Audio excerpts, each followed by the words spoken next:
لازم ندوش الدوشه بدوشه ادوش من دوشتي عشان ما تدوشناش.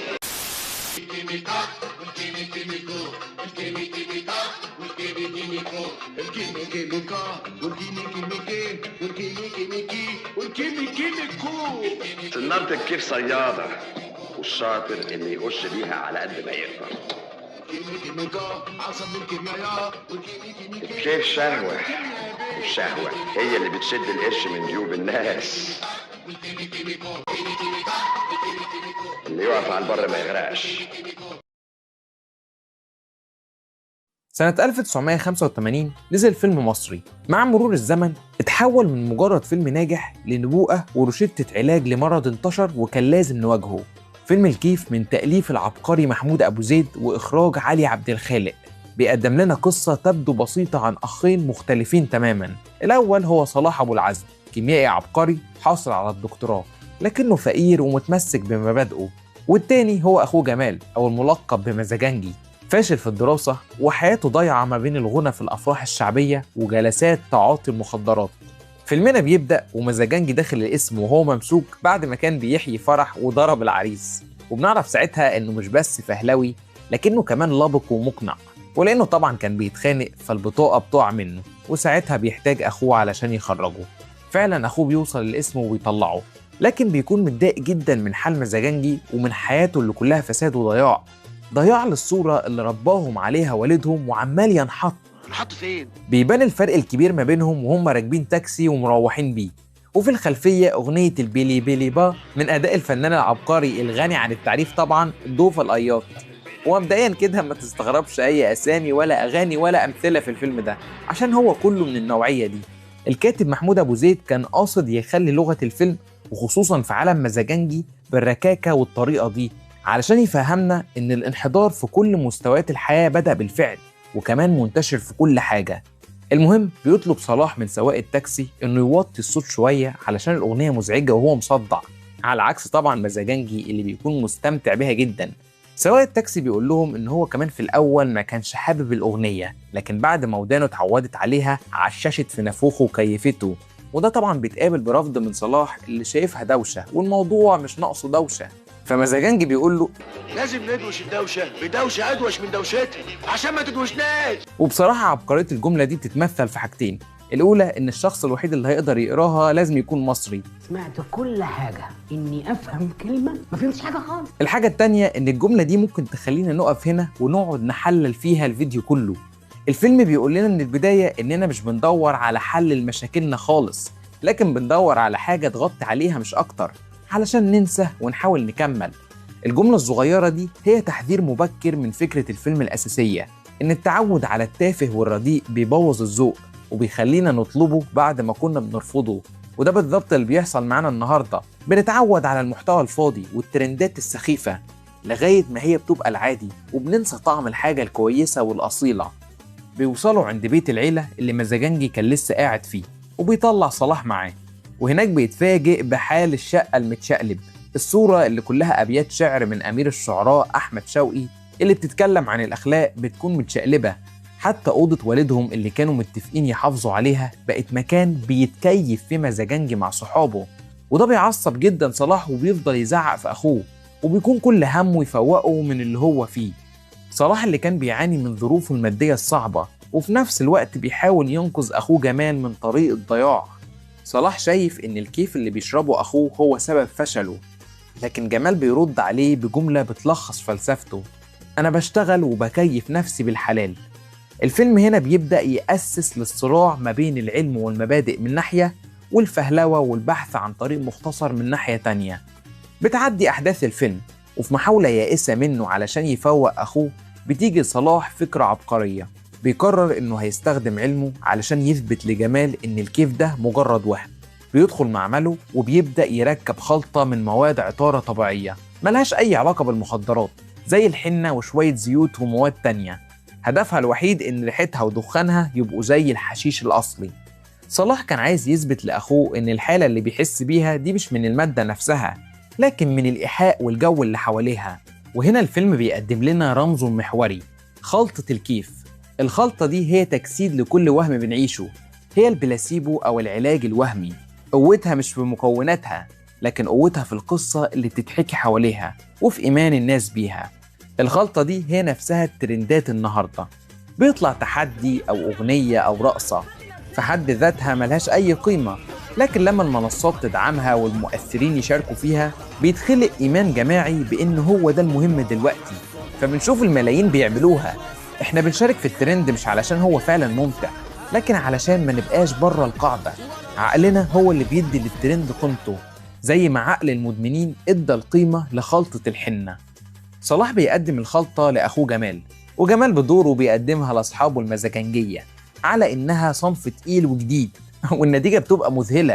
أنا الطرب ولا بلاش؟ الكل بيدخل في حالة سلطنة تامة، وطبعا بيشكروا في جودة الصنف اللي مفيش زيه. هنا صلاح بيواجه جمال بالحقيقة وبيلخص عبقرية الفيلم كله في جملة خالدة: الكيف وهم بيحققوا ضباب الدخان ودوشة القعدة. صلاح كان فاكر إن تجربته دي هتكون نهاية ضياع أخوه، لكن اللي حصل كان عكس كده تماما. جمال بعقليته التجارية الفطرية ما شافش في الخلطة تجربة علمية، لا ده شاف فيها فرصة بيزنس عبقرية ومنجم ذهب. جمال بيمثل الشخص اللي عايز كل حاجة بسرعة، اللي فاهم السوق وعارف الناس عايزة إيه. يعني بصراحة ليه نتعب ونقدم قيمة حقيقية لما ممكن نبيع للناس الوهم اللي هم أصلا بيدوروا عليه؟ وهنا بتبدأ المأساة الحقيقية لصلاح. هو الشخص المثقف اللي بيقع في الفخ اللي نصبه بنفسه. جمال بيضغط على صلاح علشان ينتج كميات كبيرة من الخلطة ويبيعوها بحجة إنهم كده بيقدموا للناس بديل آمن عن المخدرات الحقيقية المضرة، وفي نفس الوقت هيحلوا مشاكلهم المادية. صلاح اللي حاسس بالظلم والقهر لأنه مش عارف يعايش أسرته عيشة كريمة بعلمه وشهادته، بيبدأ يتنازل خطوة ورا خطوة. صلاح هنا ابتدى يفهم فلسفة الاستهلاك في السوق، وإزاي لما بيعمل اللي الناس عايزاه بتكون النتيجة مبهرة في النجاح السريع. هو فاكر إنه مسيطر وإنه بيستخدم أدوات السوق من غير ما يتأثر بيها، لكن رجليه بتغرس في الوحل وهو مش حاسس. صلاح هنا مثلا رمز للمطورين اللي صمموا خوارزميات السوشيال ميديا بنية توصيل الناس ببعضها، لكن النتيجة النهائية كانت آلات جبارة بتصنع الكيف الرقمي وبتكافئ المحتوى التافه لأنه بيجيب أعلى تفاعل. هم عملوا الخلطة والسوق عمل الباقي. مع نجاح الخلطة جمال بيبدأ يحقق حلمه التاني وبيتحول لمطرب شعبي، بيسجل شريط كاسيت بأغاني كلماتها تافهة جدا وألحانها سوقية، وطبعا بتنجح نجاح كاسح. الفيلم هنا بيعمل ربط عبقري ما بين المخدرات والفن الهابط، الاتنين هدفهم واحد: تغييب العقل وخلق حالة مزاج مزيفة تنسي الواحد واقعه. شريط الكاسيت بتاع جمال كان مجرد خلطة كيف بس بتتسمع. وهنا علاقة الفيلم بعصرنا بتبقى أوضح من الشمس. إحنا عايشين في زمن أغاني الترند اللي بتطبخ في يومين بكلمتين ولحن جذاب وبتجيب مئات الملايين من المشاهدات. أغاني بتشتغل بنفس طريقة الكيف، مش محتاجة مجهود علشان تسمعها، هي بتخبط في الغرائز على طول وبتخدر العقل بدل ما تنميه، بتخليك مجرد مستهلك سلبي مش مفكر ناقد. ومع الشهرة الكبيرة بيدخل على الخط الوحش الأكبر، سليم البهز، تاجر المخدرات الكبير. البهز هو تجسيد السوق في أبشع صوره، العقل المدبر اللي مش بيرحم، اللي شايف الناس مجرد أرقام في دفاتر المكسب والخسارة، مش فارق معاه البضاعة فيها إيه قد ما فارق معاه الناس بتطلبها ولا لأ. لما بيعرف بأمر الخلطة بيقرر يتبناها وينتجها على نطاق أوسع. فلسفته بتتلخص في جملته الأسطورية: إحنا بنبيع القماش اللي الناس عايزاه. في الأول البهز ما استخدمش القوة، لكن استخدم المكر والدهاء. لما سمع عن الصنف الجديد اللي عمل ضجة طلب يقابل جمال بكل برود وثقة، ما هددوش، ده عرض عليه شراكة. هو ما شافش خلطة وهمية، هو شاف براند ناجح ممكن نستغله. اعترف بعبقرية اللي عمله وحاول يسيطر عليه عن طريق إغراء الوسيط. الفكرة دي بتفكرني ببريكنج باد لما جاس تبنى والتر وايت علشان يشتغل عنده. تخيل بقى ان ده فيلم من 1985. في الأول طلب من جمال يوفر له كميات كبيرة قصاد فلوس كتير قوي، وواحدة واحدة سحب الأخين لمستوى تاني خالص من اللعبة ما كانوش مستعدين له. فلسفة البهز كانت بسيطة ومرعبة في نفس الوقت، هي منطق السوق الحر اللي ما فيهوش أي إنسانية. لخصها في جملة أسطورية لصلاح: أنا عشت حياتي كلها تاجر كيوف، ابتديتها بالشاي والبن والدخان. الكيف شهوة، والشهوة هي اللي بتشد القرش من جيوب الناس. بالنسبة له هو مش بيجبر حد على حاجة، الناس هي اللي بتختار، هو بس بيلبي الطلب، بيبرر اللي بيعمله وبيقول احنا لا مؤاخذة ما ضربناش حد على ايديه، اللي بيحبنا هو اللي بيرمي روحه في حضننا. دي تنفع مطلع اغنية مثلا بدل الاغنية التانية بتاعت الكيمي كيميكا. لكن ما علينا، كان شايف كمان ان الناس مش فارق معاها جودة المنتج قد ما بيكون المفتاح انهم اتعودوا عليه. التحول الشيطاني الحقيقي للبهز ظهر لما اكتشف ان الخلطة مجرد وهم ومش بتضر. بالنسبة له المنتج اللي مش بيسبب ادمان هو منتج فاشل. فهنا كشر عن انيابه وتحول من راجل اعمال لوحش سادي، فقرر يضيف حبوب هلوسة ومواد كيميائية للخلطة البريئة علشان يحولها لسم قاتل من خلاله يضمن التبعية الكاملة للمدمنين.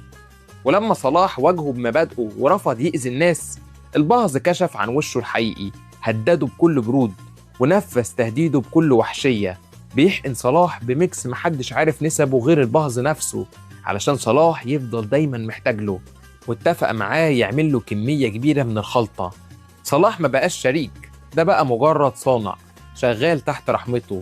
البهز هو زي الخوارزمية اللي بتبدأ ترشح محتوى بريء، وبعدين تلاحظ إن المحتوى الصادم والمثير للجدل بيجيب تفاعل أكبر، فتبدأ تزق الناس ناحية الإدمان الرقمي الأخطر علشان تحقق أعلى ربح. وهنا بتوصل المأساة ذروتها، صلاح الكيميائي العبقري بيتحول هو نفسه المدمن، حالته بتتدهور بسرعة جدا وبتتحول حياته الجحيم. صلاح اللي بدأ الفيلم وهو بيحاول يكشف الحقيقة انتهى وهو أكبر ضحية ليها. في المقابل بنشوف تحول مذهل في شخصية جمال، لما بيشوف أخوه بيتدمر قدام عينيه بيفوق من غفلته، بيدرك حجم الكارثة اللي شارك في صنعها وبيقرر يتوب لكن بمزاجه. في نهاية الفيلم الأدوار بتتبدل تماما، جمال اللي هو مزاجنجي بيبقى هو الشخص الواعي، وصلاح رجل العلم بيبقى هو المدمن الضايع. التحول ده هو الرسالة اللي الفيلم بيسيبه لنا، بيقول إن حتى صانع الترند نفسه ممكن يجيله وقت ويفوق ويدرك حجم الضرر اللي عمله ويختار طريق تاني. النجاة ممكنة بس محتاجة إرادة حقيقية، مش مجرد كلام علمي ومبادئ نظرية. الفيلم بينتهي بالضبط زي ما بدأ، بنشوف واحد في التاكسي لكن المرة دي السواق مشغل أغنية مزاجنجي الكيمي كيميكا بنفس اللحن بالظبط اللي كان في أول مشهد، وبيدور ما بينهم نفس الحوار اللي فات، نفس الخلطة ونفس الكيف. فيلم الكيف ساب لنا إيه بعد 40 سنة؟ ساب لنا مراية واضحة جدا بنشوف فيها نفسنا. كشف لنا إن الخدعة اللي في الفيلم ما كانتش في القصة، دي كانت الكود اللي جزء كبير من عالمنا شغال بيه. خلطات الكيف الحديثة حوالينا في كل حتة، في شكل ترندات فاضية ونجاح وهمي، فن هابط وإعلام بيبيع لنا الوهم على إنه حقيقة. سقوط صلاح هو أقوى تحذير لينا، إحساس إننا بنستهلك المحتوى التافه للتسلية بس هو أول الطريق للوقوع في الفخ، لأن التعود عملية بطيئة ومش بنحس بيها لغاية ما بنلاقي نفسنا بنردد أغاني سخيفة وإحنا غرقانين في الوهم. الحل مش في إننا ننفصل عن العالم، الحل في الوعي والإرادة. الحل في إيدينا إحنا، إننا نبقى مستهلكين بنفكر، نسأل نفسنا قبل ما نشارك في أي ترند، إيه القيمة الحقيقية لده؟ هل أنا فعلا بستهلكه عشان أنا مستمتع بيه ولا علشان أنا ماشي ورا القطيع وخلاص؟ الوعي هو السلاح الوحيد ضد خلطات الكيف الحديثة. الوعي بإن في ناس بتصنع الوهم علشان تكسب، والوعي بإن إحنا اللي في إيدينا نصدقه أو نرفضه. فيلم الكيف ما كانش مجرد فيلم، ده كان دعوة علشان نفوق، وبعد 40 سنة الدعوة دي لسه صوتها عالي جدا. ودلوقتي بعد ما كشفنا سر الخلطة وإزاي بنعيشها النهاردة، الدور عليكم. شاركونا رأيكم في التعليقات، إيه هي خلطات الكيف اللي شايفيننا إننا مدمنينها النهاردة في حياتنا؟ إيه الترند أو الظاهرة اللي بتحسوا إنها مجرد وهم كبير والكل صدقها؟